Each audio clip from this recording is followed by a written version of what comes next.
Let me turn to Liz Miller. She's Vice President and Principal Analyst at Constellation Research, an advisory analyst firm, and she joins us on this Thanksgiving Day from Los Angeles. Liz, thanks for joining us on this holiday. A lot of questions to ask you about this new legislation in Australia. I think a lot of people are wondering, will this be effective?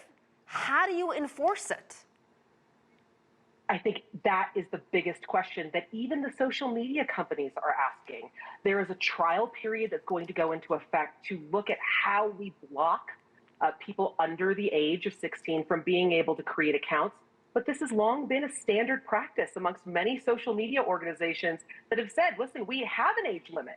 You're not supposed to be able to create an account under a certain age. And there has been a really hard time being able to enforce that challenge.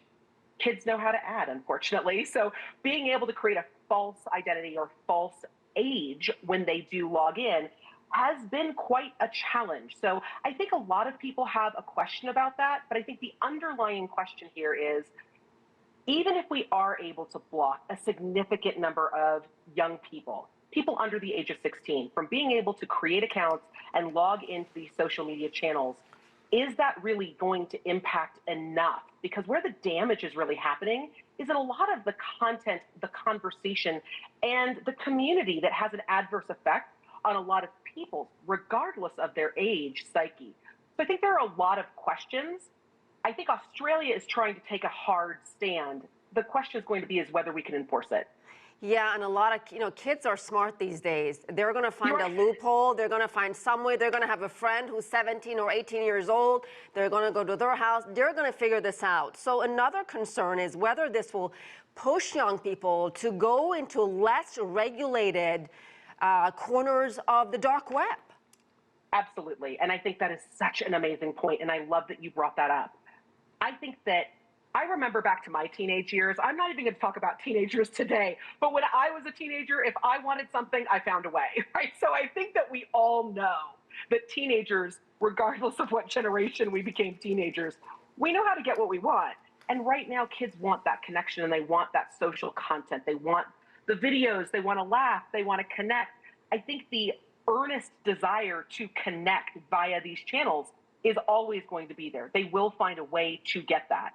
Unfortunately, kids who are looking for something that is a bit more specific, that are looking for things that can be very damaging to not only their psyche, but also to other folks in the community, they're going to find that online. So the bigger question becomes, what role have we missed out on in being able to not only just regulate and being able to say to kids, this is not content that we should be seeking out. How do we have a bit more control of that within our own homes and in our own lives?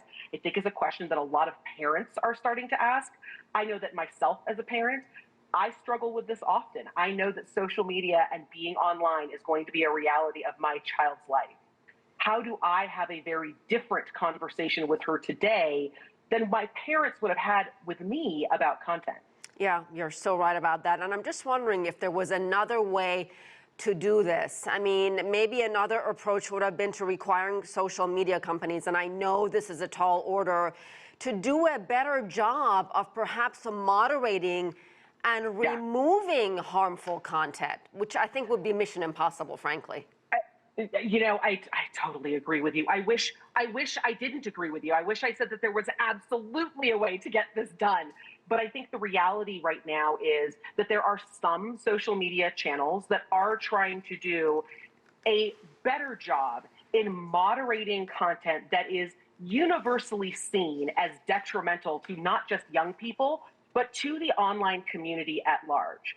There are others who revel in an idea that any level of, I dare say censorship, because I think that's become a very politically charged word, but any level of moderation is something that is stifling and bad. I think at some point we have to start thinking about the communities at which we're serving. So if the community that we're serving and talking about are our young people, people under the age of 16 who are formulating ideas and are really turning to the internet, especially marginalized communities, are turning to the internet to find similar voices, to find options, to find ideas.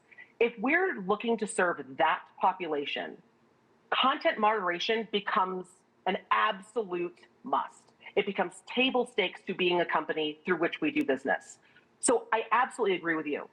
These organizations, social media companies, whether it is, someone like an Alphabet working with YouTube that does they have large departments and very strict policies around content that is not allowed on their channel. To companies like X, who are really striving to be that open town square. Whatever your goal is for your social media business, there has to be at some point an area that is not gray, an area that is like for kids. This is not going to be allowed, and we are going to try to find whether it's an authenticity initiative or some common ground where we can look to this moderation. Yeah. All right. We're going to have to leave it there. Liz Miller, a very important, fascinating conversation. Thank you so much. Thank you.